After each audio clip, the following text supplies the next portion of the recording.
This is a scene between Mariah and Halana, where Mariah will be playing the therapist and Halana is a domestic violence victim. She's unaware of who she should turn to because her boyfriend currently is very well liked on campus and she doesn't know how to get out of the situation without upsetting him. Mariah's job will be to get Halana to open up about how she's truly feeling in her relationship. She will also let her know that she is there for her and let Halana know that she has a good support system at the school. How are you doing?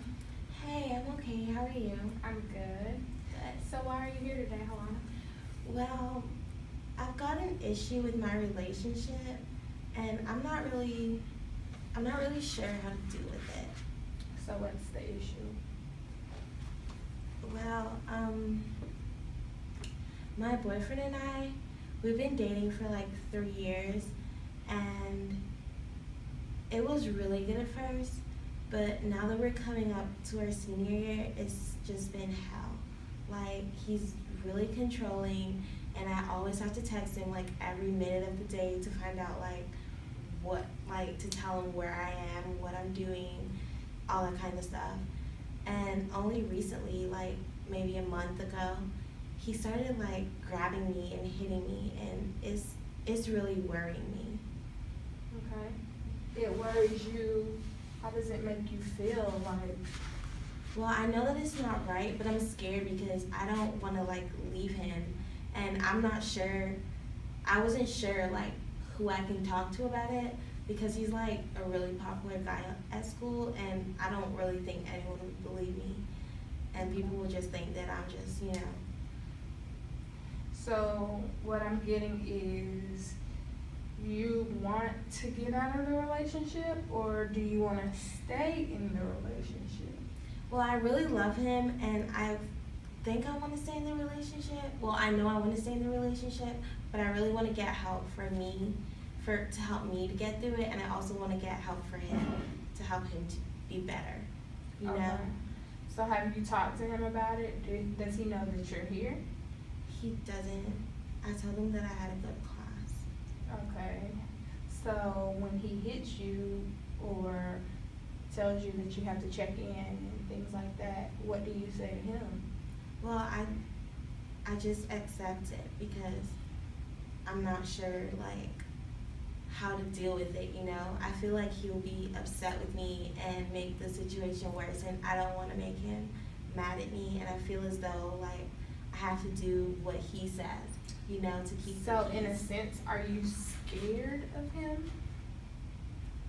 Yeah. Do you see your fear as being a big issue in your relationship? Yeah, I can possibly see it to be an issue, but I mean, I'm in love with him, you know. It's been 3 years, and I'm not sure how to let that go, you know. Okay. So you don't think that this is a you problem, you think this is a we problem. And when I say we, I mean you and him. Yeah, I think it's both of us, because if I make him mad, then that's when he like lashes out at me, and I don't want to make him mad for the consequences, you know.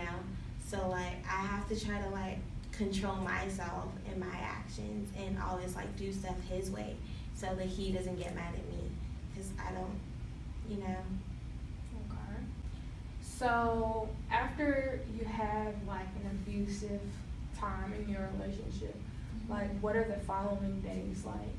Well, he's like super nice to me, and that's what makes me think that like he's not doing it because like he doesn't love me, you know. Like I feel like he's doing it because he loves me, but he's like super nice. Like one time, like I would never forget, like he hit me like so hard, like I broke my tooth, but the very next day, like he took me to the doctor, like he took care of me, he did like everything, like he was a totally different person. So like it makes me feel like he's not like all bad, you know. Okay, so in that sense, you see the good in him. Yeah. Okay. How frequently do you think that you have these bad times? Well, maybe like once a week, maybe like 3 times a month, maybe. Okay. All Well, what do you want to do? Well, honestly, I want to stay with him because it's just been like forever. And I honestly, like, I want to get help. Like, I want to make myself better so that he doesn't have to get mad at me. And I want him to get himself better so that he doesn't, like, act out like that very much. So maybe we should both come here, but I'm not sure how he'll take it, if he'll be upset or offended, and I'm not sure how that will go. Okay. So are you willing to ask him to come to therapy with you? Yeah, I am. Okay. Well, whether you want to invite him to therapy or not is your decision, but you can always come and talk to me. I'm always here. Just knock on my door. If you do want to make an appointment, you and him together, just let me know, and we'll provide that service. But I'll give you my card before you leave, and if you need me at any time, you can call me, and we can make an appointment for another time if you like. Okay, thank you so much. No problem. In the scene between Halana and Mariah, I think Mariah did a very good job at comforting Halana when she needed it the most, and she gave her a safe environment to talk in, which is something that a therapist should do for all of their clients. I think it was especially helpful to Halana because she had no one to turn to at the time. And I also think she reflected the content that Halana was saying very well and could help Halana understand what she needed to do in order to feel safe and comforted. She reflected Halana's fear, but I think that she could have reflected her feelings a little bit further to try and get Halana to understand that she knew what feelings she was experiencing during that time. It was good that Mariah brought in the cycle of abuse when talking to Halana, and she asked Halana how her boyfriend treated her after the acts, and he was very sweet to her, and then it would cycle around to where he was mean and would escalate to the point where he hit her.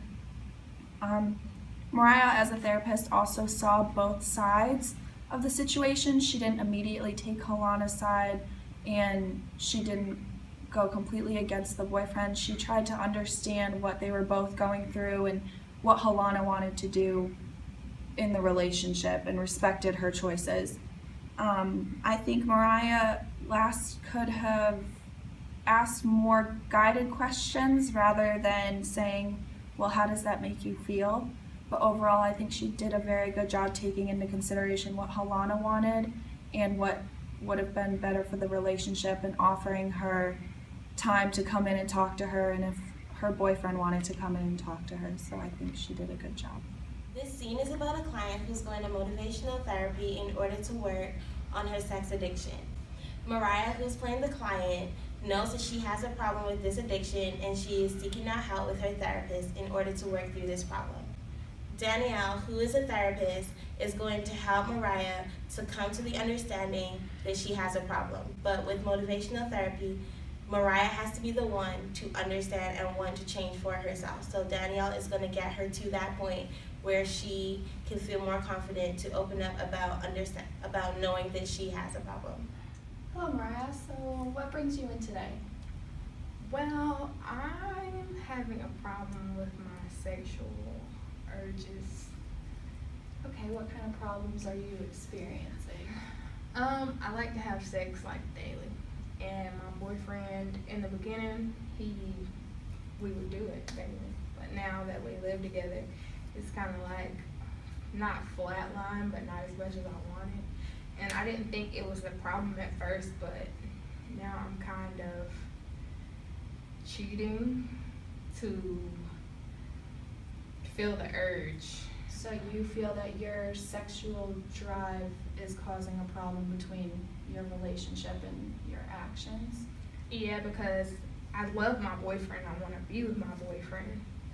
But like when he tells me no, I'll see other guys that I don't care about them, but just to feel the urge sexually because he won't Okay, so you're looking to change how you're feeling about other people, and you want to get your emotions under control? Basically, I want to be able to control my sex drive to where I can be faithful in my relationship because it's important to me. But I don't know how to go about it. I feel like if I tell him that I feel like I have a problem, sex problem, he'll kind of like laugh at me, you know? So you don't want to feel judged by him, and you don't want to feel hurt. Yeah, but I don't want to keep hurting him either. Okay, so on a scale of, let's say, 1 to 10, where 1 being not very important, 10 being very important, how important is you changing?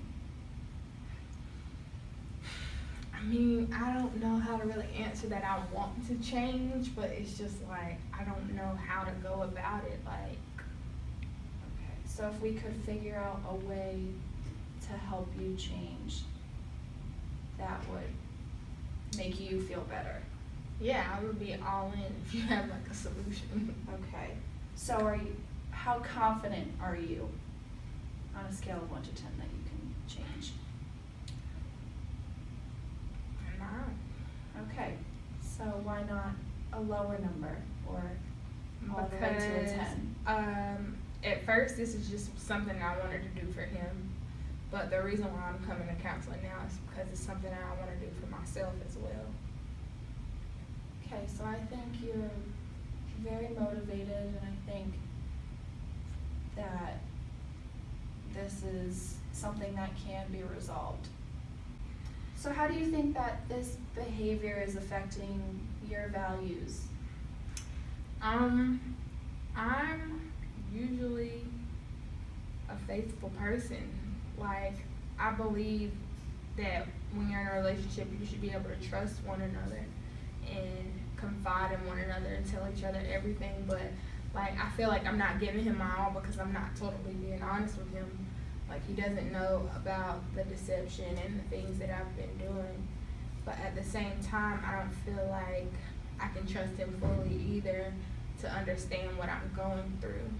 So you want to be loyal And trustworthy, yeah, because I want that from him.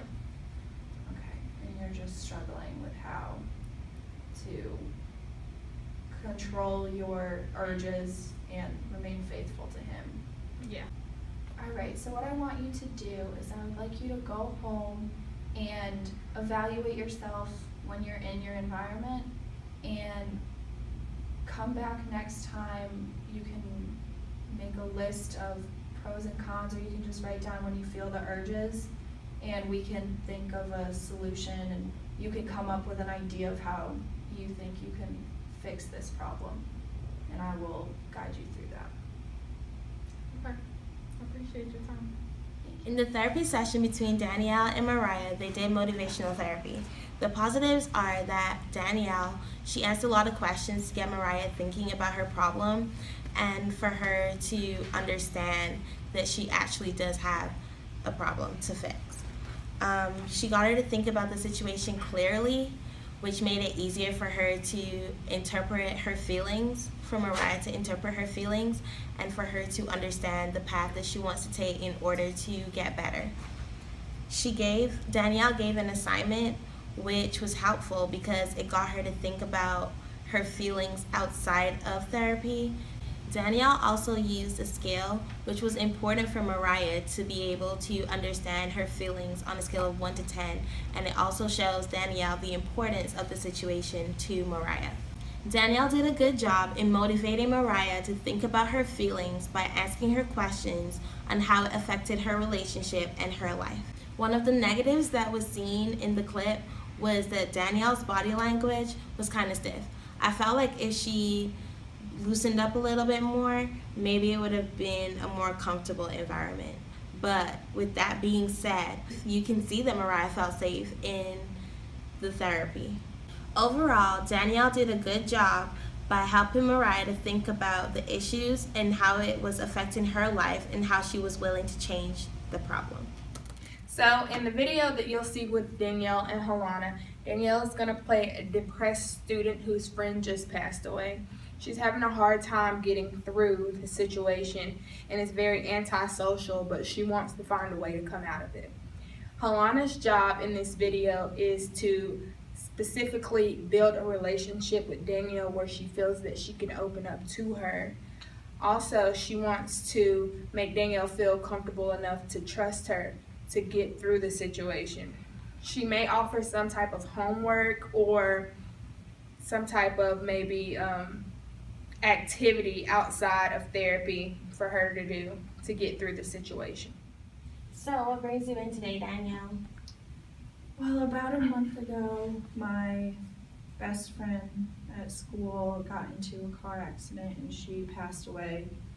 And I just haven't had motivation to do schoolwork or even like get up and go to class. It took everything for me to come here. I don't care about anything anymore, and I just don't know why she had to go, and I don't know.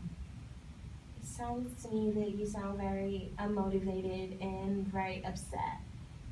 Yeah, I don't know what to do, and feel like everyone just goes out without me, and then that makes me feel even more alone, and I just think about like hurting myself to see if that'll take some of the pain away, but I don't know. Okay, so you said you feel as though everyone goes out without you. Is it because, do they understand the situation that's going on, or do you feel as though you pushed them away from you because of the death of your friend? I mean, I know that I'm the one who makes the choice not to go out, and they invite me, I just don't want to, but I still just feel bad about it, and they've tried to understand, and they try to help me, but it's just me and what I'm thinking. I don't know. So it sounds as though you're starting to have selfish thoughts. Yeah, I guess so. Because I mean, they try to help me and they try to do what they need to, but all I want to do is sit in my room. Okay, so can we go back to something that you said before about hurting yourself? I think that would make it better. I mean, I don't know what else to do. I try to be happy and distract myself, but I'm hurting real bad, so maybe that would make it better. Do you think that that's a healthy thought to have about hurting yourself? I mean, probably not. There's probably better ways to deal with it. And I know that I don't really want to. I'm just looking for anything to make me feel something now. Okay, so what is your goal in coming to therapy? I mean, I don't know. I just feel numb all the time, and I don't know what I expect. Well, I think that since you're feeling so numb, that we should try to get you to a point where you're more sociable and you go out a little more. Okay, Do you want that? Yeah, it scares me to, I don't know, it's scary, and I don't know how I feel about it. Well, maybe we should start small. How about going to lunch once or twice a week with your friends and see how that goes? Okay, yeah, that would probably make me feel better and open up a little bit more to them. Yeah, so you don't just have to jump right into it. Okay. So for homework, I'm gonna have you go home and write your feelings. Write all the negative feelings that you're having, and on the other side of the sheet, think about all the positive feelings that you want to have. Okay. And we can work on getting from the negative to the positive. Okay. Okay? And then I can try to go out with them. Definitely. Okay. Thank you. Thank you. You're welcome. Okay, so in Halana and Danielle's therapy session, Alana was playing a cognitive behavioral therapist, and Danielle was playing a depressed patient. I think that Alana did a very good job coming back and reflecting Danielle's thoughts and feelings to Danielle so that she could kind of hear it back herself. So Danielle, as a client, could hear herself what she had said. So basically, Alana repeated it back to her so Danielle could reflect on it. Then she went further in asking her questions that brought out more of Danielle's personality and what she was going through from day to day, in turn making Danielle more comfortable with her, also opening Danielle up more to her so that she could understand Danielle's thoughts and feelings thoroughly, and so that she could better come up with a way to help her in the end. If you look at the end of the video, she gave Danielle homework so that she could help her furthermore reflect her feelings by saying write down all the negatives and then write down the positive things that you want to get to, opening the floor up even more for Danielle to reflect on her feelings and her thoughts. In addition, she also came up with a plan with Danielle for her to include herself in more social events so that she can get out with people more and maybe come more out of her shell. They started out wanting to do something big like Danielle going out with her friends, but Danielle didn't feel comfortable, and Alana didn't judge her for that. She decided on something smaller like just going to lunch. I think Alana did a good job throughout. Some of the things that she could have worked on is her body language. I think you have to pay a lot of attention to how you carry yourself as a therapist in order for that client to feel comfortable enough with you, as well as she repeated herself a lot, but I think the point she was trying to get across was actually the reflection.